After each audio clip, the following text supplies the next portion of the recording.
Good evening. In China, there's been a huge outpouring of grief and anger at the treatment of a doctor who tried to warn the world of the dangers of the coronavirus.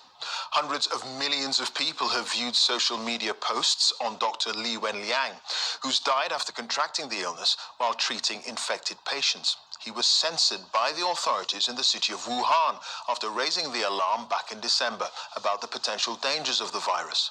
The government has now sent officials to investigate how he was treated.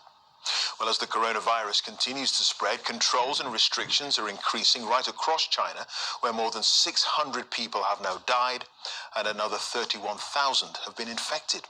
From Beijing, here's our China correspondent, John Sudworth. In some cities, those suspected of being sick are being rounded up, with multiple unverified videos showing the quarantine squads at work. It's all adding to a growing sense of disbelief and dread. I don't want to be taken away like that, a child can be heard saying.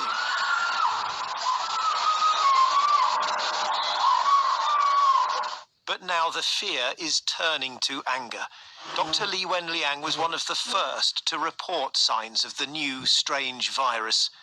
But his online posts were censored, and the police made him sign this confession, along with 7 others, for spreading rumours. His death from the virus in this Wuhan hospital has prompted an outpouring on social media. The hashtag #IWantFreedomOfSpeech viewed almost 2 million times before being blocked. Dr. Li was the first whistleblower, but no one cared, this man tells me. Are you angry? Yes, a bit, she says, but more hopeless. If they'd listened to him, the situation would be better now. On a Beijing riverbank, we find a tribute to the doctor. Goodbye, Li Wenliang, it says. There can be no doubting just how sensitive a moment this now is for China's ruling Communist Party. The already simmering concern about the mishandling of the crisis exploding into a public wave of anger and grief. In the death of a doctor, the systemic failings have been laid bare. The response, though, is likely to be more censorship. These videos of Wuhan's hospitals, the conditions inside, and the people queuing for masks were taken by a blogger, Chan Cho-she.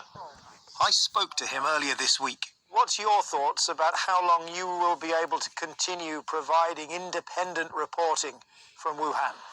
I'm not sure, he says.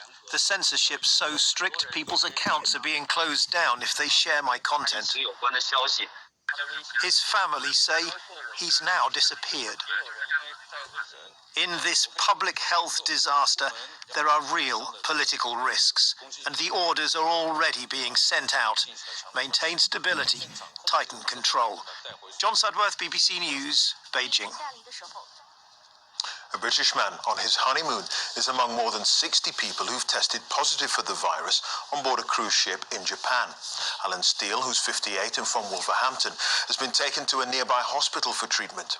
Of the 3,700 people on board the Diamond Princess, it's thought there are around 80 Britons with the ship quarantined in Yokohama. All the passengers have been confined to their cabins for the next fortnight. Here's our medical correspondent, Fergus Walsh. Some passengers have called it a floating prison. 3 days into the 2-week quarantine off Japan, passengers are being allowed to exercise on deck wearing face masks. But dozens on the Diamond Princess have been removed to hospital for treatment. Among them, Alan Steele, on his honeymoon. He's among nearly 80 British people on board. 41 additional passengers being found positive tested for the coronavirus, one of whom is a friend of ours on honeymoon who has been who is going to be split from his wife, on honeymoon. He is going to be taken to a medical facility and she will have to remain on board. There's still a lot we don't know about this virus, and the next few weeks will be crucial in determining whether a pandemic, a global epidemic, can be averted. It's spread through droplets, face-to-face contact within a couple of meters of an infected person. The incubation period is up to 14 days. It now looks less likely that people spread the infection before they have symptoms. The virus causes a fever and cough. The majority have mild symptoms, but it can cause breathing difficulties and viral pneumonia as lung tissue becomes inflamed. Most of those who've died are elderly with underlying health problems, but not all. Dr. Li Wenliang, among the first to raise the alarm about the new virus, was just 34. He would have risked repeated infections at close quarters to patients. If a large amount of virus is coming in all at the same time, in the case of a healthcare worker working very closely with infected patients, it could be that the amount of virus in the body increases very, very rapidly before the immune system has a chance to deal with it. And so that could lead to rapid onset, severe disease.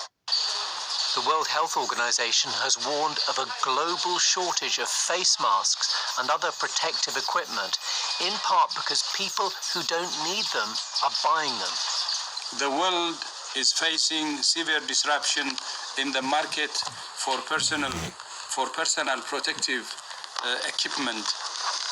Demand is up to 100 times higher than normal, and prices are up to 20 times higher.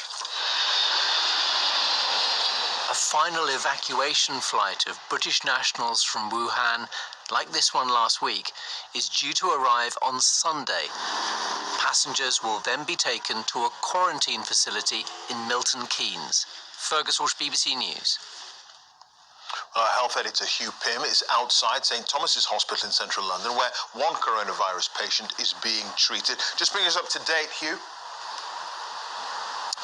Well, Clive, the events leading up to the patient arriving here yesterday at the Specialist Infectious Diseases Centre at St Thomas's are becoming a bit clearer. He'd been at a business conference in Singapore. He flew back, but the Singapore authorities contacted him to say at the conference somebody had tested positive for the virus, and just to warn him, he got home to Brighton where he had symptoms. He called NHS 111.